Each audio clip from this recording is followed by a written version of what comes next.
We have some breaking news this hour. The Justice Department has just unsealed criminal charges in a thwarted Iranian plot to kill President-elect Donald Trump. David Spunt has the latest. David. Kayleigh, we have known there has been a steady threat stream toward the life of President-elect Donald Trump originating in Iran.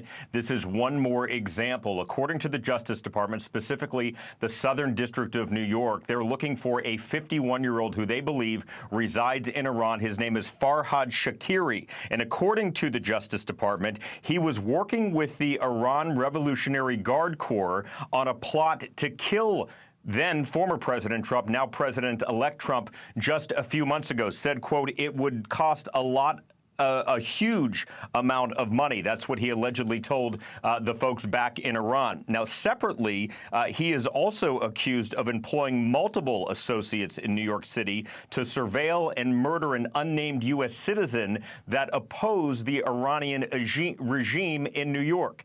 Now, Kayleigh, this all stems from former President Trump's directive to kill General Qasem Soleimani back in January of 2020. Since then, national security officials have told Fox News the threat stream toward President-elect Trump's life has really increased. This is one more example. So his name is Farjad Shakeri, and he is accused of working with the Iran National Guard Corps to kill President-elect Donald Trump. Kayleigh? David, I want to ask you one question about what you just said there, and that is the killing of Soleimani. We had back on September 27th an indictment against 3 Iranians in the hacking of Trump's campaign.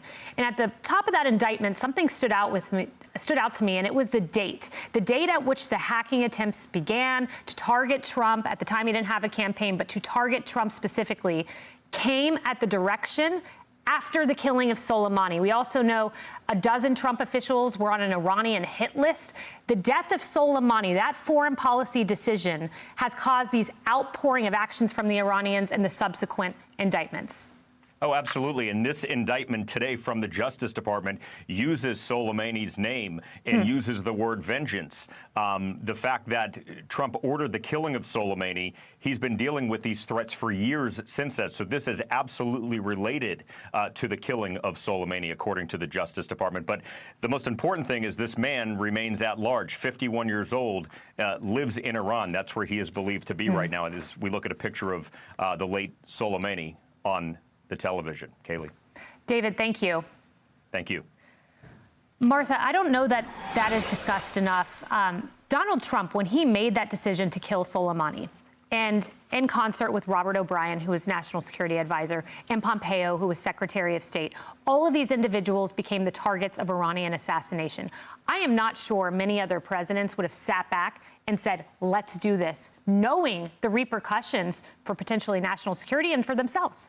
Well, we know that at least one of them didn't do that because it certainly was on the radar during the Obama administration as well, what Soleimani was doing. He was, doing nuclear weapons trade and development. It was the person who was behind so much of this. So it is a very bold move that was taken, and they have lived with the repercussions of it all these years. I mean, Secretary Pompeo still walks around with a number of security guards everywhere he goes. It changed their lives, really.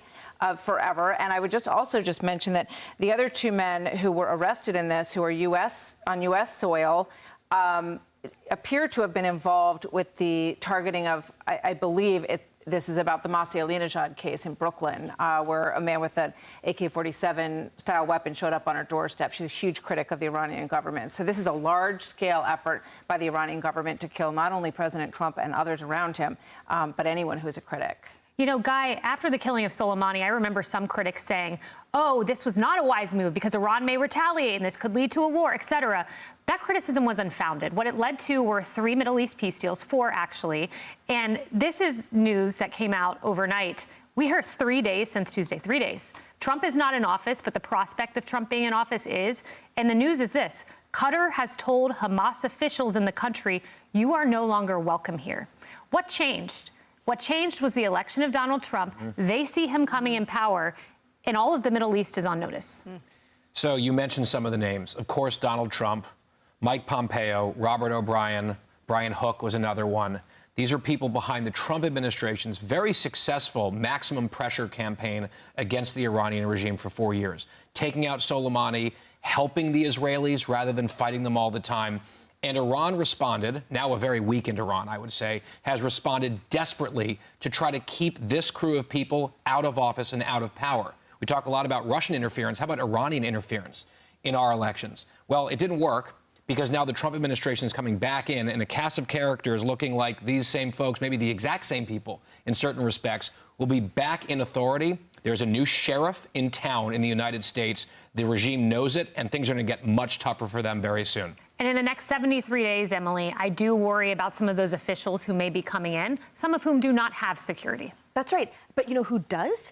Thanks to the amazing work of Open the Books, founded by Adam Andrzejewski, we know that Fauci, taxpayer money, spent $15 million on protecting Anthony Fauci. And by the way, that was just for 8.5 months.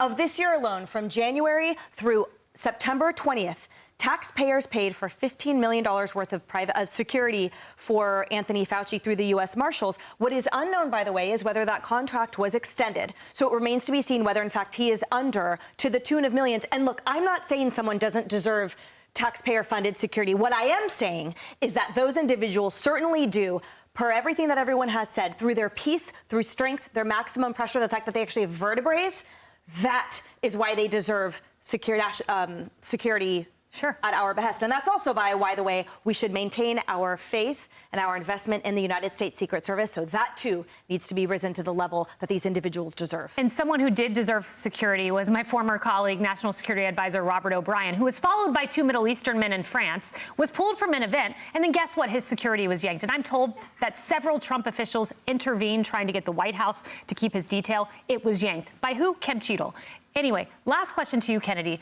I think the Middle East being on notice is a big thing with Trump coming in. And I believe we are going to see a Saudi peace deal between Saudi Arabia and Israel, a normalization of relations, in a complete remaking of the Middle East on Trump's watch. Yeah, I think you're going to see an extension and evolution of the Abraham Accords. And obviously it's much better for everyone in the Middle East if that is the tack that they take. If they lean toward peace and capitalism versus death and endless war, because there's no upside for anyone. And they're finally starting to realize that. And, also we were talking about some of the language that, New Jersey Governor Phil Murphy used. I'm going to fight to the death. Maybe we stop employing those kinds of phrases in the United States, because Donald Trump has had an assassination attempt on his life, 2 of them, actually. And now you have this actionable intelligence where a man who is now hiding in Iran was working with his prison buddies when he was in prison in the U.S.